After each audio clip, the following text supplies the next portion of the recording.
Yo, what's good, YouTube? I'm gonna let you guys hear this clip right before we get into speaking on the game tonight and what I think the Lakers need to do in order to become the championship contending team I think they can be. But listen to this clip on why Austin Reeves got ejected in the Lakers and Hornets game. I mean, obviously it deflated us a little bit. You lose a big piece like that. Um, he had every right to argue the missed call. Um, but what he said after that, I don't think it warranted him getting kicked out. What was the explanation that you got? That he said the F-bomb too many times. But he said it in the beginning, and he left it alone, and he said it's pretty obvious. So I think Rodney thought he said it again, but he didn't say it again. I mean, like, basically, Austin Reeves got ejected from the game tonight because he said the F word. And when I'm thinking about something like that, bro, I'm like, when you look at guys like Draymond Green, bro, he literally just goes into the referee face and like literally screams and shouts and does all types of F bombs and all this type of stuff all the time. And it's amazing to me that Austin Reeves got kicked out the game because of that. But that's neither here nor there, guys. I mean, that game is pretty much over with. They got to move on to the game against the Portland Trailblazers. You can't drop two in a row. You can't drop two in a row or three in a row, really. You already done dropped two in a row against back. But in my opinion, man, it's time for the Lakers to go ahead and change up their starting five.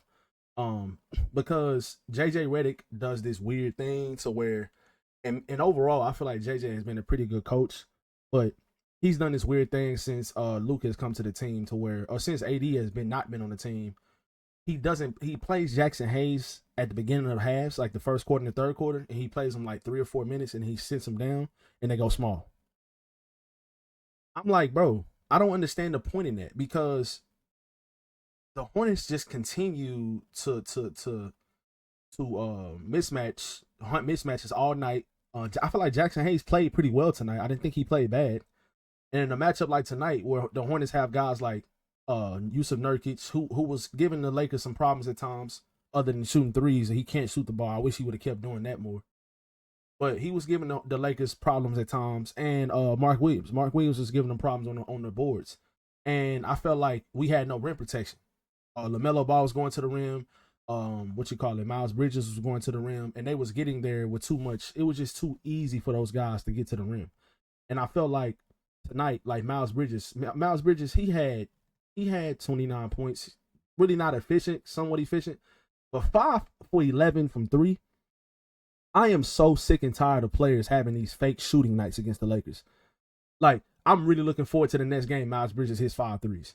Like it won't happen for the rest of the month of February and probably through the middle of March. He won't hit 5 threes in a game. But like I said, guys, I feel like the defense in the first half was pretty good. It's just the Lakers could not make shots. I'm not over exaggerating about Luka Doncic at all. He's just extremely rusty. He's been out pretty much since Christmas. He missed 20 plus games and he came back and he plays 2 games. He's not in the rhythm, and then they go on another week break. So I just feel like Luka, hopefully he gets his rhythm tonight in Portland. Historically he plays pretty good against that team. So they're not gonna have DeAndre Ayton. So it's gonna be a lot of Donovan Clingan and Robert Williams the third. I don't know if Robert Williams is playing, but I'm pretty sure he will. But just overall, man, like Rui Hachimura, I feel like the whole entire team tonight just played bad offensively, except for LeBron. But LeBron only turned it on in the fourth quarter. Like, he had a really good start to the game in the first quarter. He scored like those first like 8 points or 9 points or whatever that was. And I felt like after that, he just became extremely passive. And anytime, like most of the time, LeBron has 11 assists now since his Lakers stint has started. If he has 11 assists, he's being pretty passive throughout some part of the game. And that's completely fine. Like, you're trying to get Luka Doncic implemented into being in a rhythm and, learning the offense and learning the defense and stuff like that. So, and I know LeBron has said it multiple times. He does not want to be the number one option. He wants this team to evolve around Luka Doncic. Like, that's one thing that LeBron is not. He's not a selfish superstar. He's going to get his teammates involved. He wants guys to shine and all of that stuff. So I truly do believe that this team can be a championship contender. But I think JJ just need to go ahead and have the starting lineup of Luka, Austin Reeves, Dorian Finney-Smith, LeBron James, and Jackson Hayes. Moving forward, that needs to be the starting lineup. And I know we said that. I know a lot of Lakers fans have said that 100,000 times over the last like few weeks or since Dorian Finney-Smith has been on the team. Like I just feel like he is just the perfect match with our starting lineup. Like even tonight, he shot 4 out of 7 from the field, 4 from 6 from 3. He had 12 points. He had 5 rebounds. He had 3 assists as well. He made some timely shots. His 3-point percentage. He's one of the rare players that get traded to the Lakers or comes to the Lakers. He continues to knock down threes at a high clip. 4 for 6 from 3. We'll take that every single night. Obviously, he's not going to shoot that well from 3 every single night, but he is still a weapon, obviously, and the other team has to honor him on the 3-point line. So that should be the starting 5 moving forward because JJ does this weird thing where he takes out Jackson Hayes and he throws in Dorian Finney-Smith and they go small within like the first 4 or 5 minutes into a quarter. And it's like Alex Len is horrible. I mean, he is absolutely horrible. Like we need to pray, Lakers Nation, that a decent center gets balled out from somewhere. It don't even matter at this point if they're like 6'9", because at least you will have another guy that can bang, and it'll be great if another 6'10" center gets balled out like Andre Drummond or I don't know. Like we need somebody, but it's we need another center, bro, badly. I don't know what we're gonna do because Jackson Hayes has been solid, but Alex Len is horrible. Man, I don't know. Maybe he has to just get more implemented into the team or whatever, but I don't know, man. It's like he really just doesn't do anything good on either side of the ball. Now, I'm going to give him another chance in tonight's game, in the Portland Trailblazers game, and see what he does in that game because you don't need him to do amazing things on the court. You just need him to be solid. Like, can you protect the rim? Can you rebound? Can you box out? Can you set good screens and get guys open?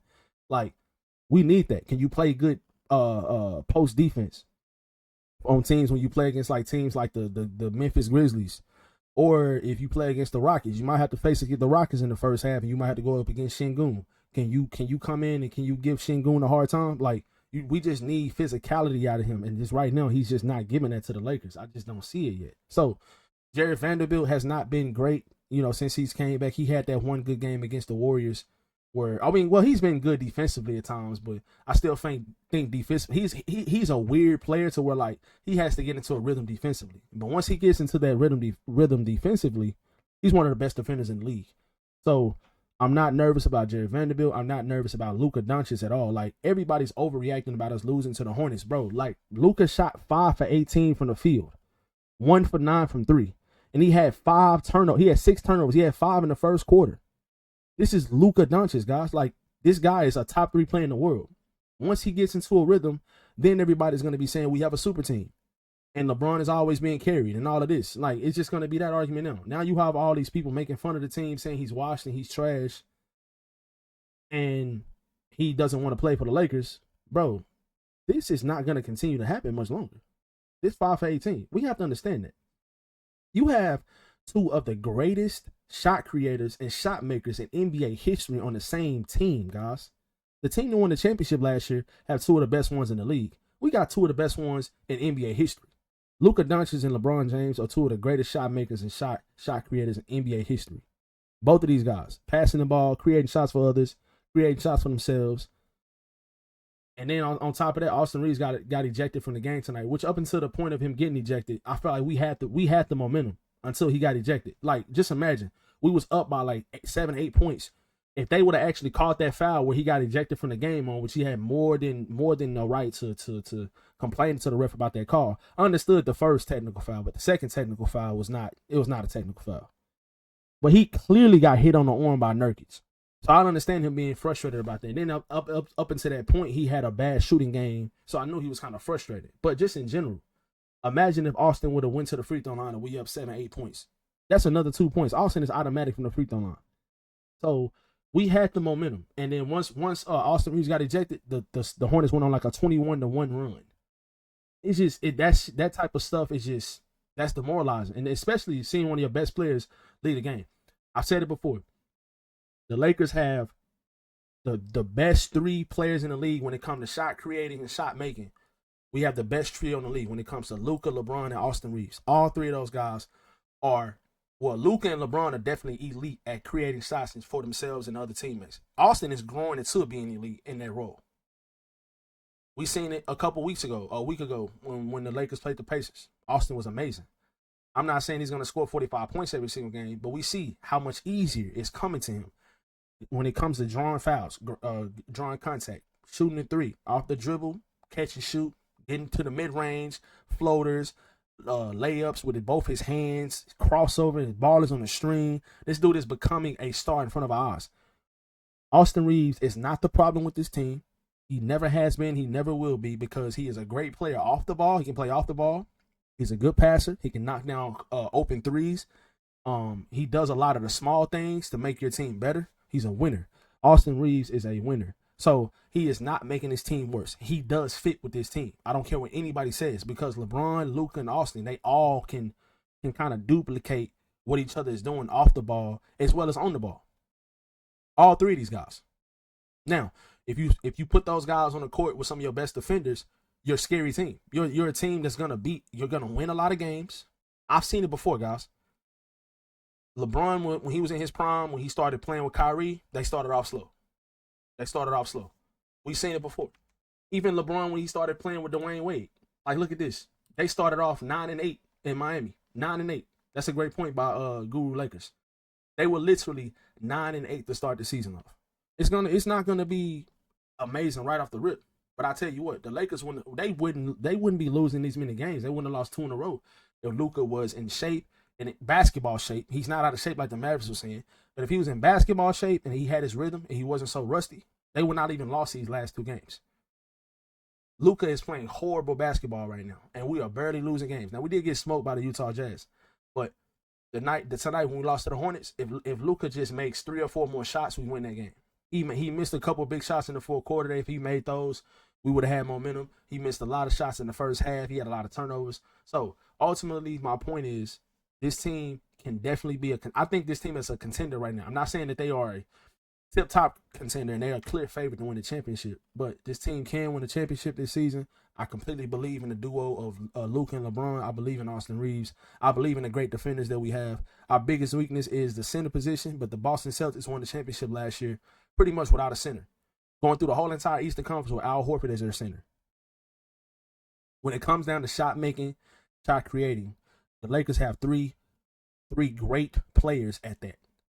And we have good shooting. We have good defenders on the perimeter. We have good wing play, versatility, wing wise. So I believe in this team, and I'm not going to over-exaggerate, because Luka Doncic is shooting 5 of 18 from the field, and we're barely losing by 3 points to a bad Charlotte Hornets team that's having a great shooting night. I'm not going to overreact to stuff like that. So I completely believe in this team. JJ Reddick should 100% change up the starting lineup. It should be Austin Reeves, Luka Doncic, LeBron James, Dorian Finney-Smith, and Jackson Hayes should be your starting 5 moving forward. I don't know what it's going to take for him to bring Rui off the bench. Rui would be a really good player off your bench and stuff like that, guys. But just in general, man, what do you guys think about my thoughts on the Lakers loss after the Hornets game? Do you think this team can contend for a championship? What moves would you make with the lineups and stuff like that? But yeah, man, that's just my opinions a little bit after the last 2 losses for the Lakers. I kind of feel like a lot of people are over exaggerating, but those are the changes I would make if I was JJ Reddick. Let me know what you guys would do in the comment section below, and I'll catch you guys in the next video.